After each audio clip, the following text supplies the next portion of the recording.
Të dashur qytetarë të Republikës e Kosovës. Viti që po lëm pas ishte viti 20 vjetorit të çlirimit të Kosovës. Ky ishte edhe momenti për të kujtuar rrugtimin ton për këto 2 dekada. Kosova si shtet u konsolidua në rrafshin nacional ashtu edhe në atë ndërkombëtar. Kosova sot është kontribuese paqes në rajon, e bashkëpunimit dhe eficiencisë së mirë, me synime të qarta për integrime euroatlantike. Qytetarët e Kosovës sot jetojnë më mirë se sa kurdoherë më parë. Kosova është demokraci funksionale, ku të gjithë qytetarët e saj, pa dallim etnik, po dëshmojnë vlerat e përbashkëta.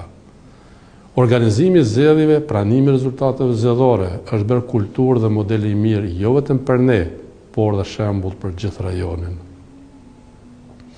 Të dashur qytetarë, Kosova është mirënjohëse për kontributin e madh të bashkësisë ndërkombëtare, të Shteteve të Bashkuara të Amerikës dhe Shteteve të Evropës dhe gjithë miqve.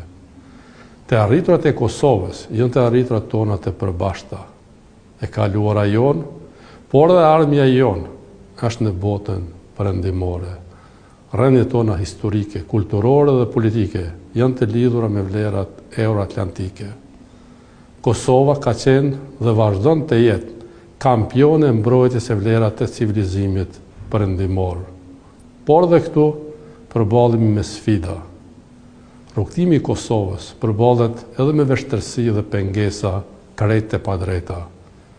Qytetarët e dashur të Republikës e Kosovës, ne ende nuk gëzojmë të drejtën e lëvizjes së lirë, përkundër përmbushjes së të gjitha kritereve për liberalizimin e vizave. Është një vonesë pa justifikueshme nga Bashkimi Evropian, por asgjë nuk do të mund ta ndryshojë përcaktimin ton për aleancat dhe partneritetet ndërkombëtare. Të dashur qytetarë, në këtë natë të ndrimit të moteve, secilit prej nesh i duhet edhe me shumë solidaritet me njëri tjetrin. Kemi nevojë për ta ushqyer me shumë konsideratën për njëri tjetrin në rrafshin njerëzor, pa dallim etnie, religioni dhe statusi social. Na duhet me shumë dashuri dhe mbi të gjitha lumturi familjare dhe respekt njerëzor. Na duhet të çmojmë të mirat që kemi, mos harrojmë të tashmen duke shikuar në të ardhmen e sigurt, duke besuar në vlerat tona, në synimet dhe ëndrat tona si individ dhe si shoqëri. Uroj që viti 2020 të jetë i mbar për ju, familjet tuaja dhe Republikën e Kosovës. Urime e gëzuar viti 2020.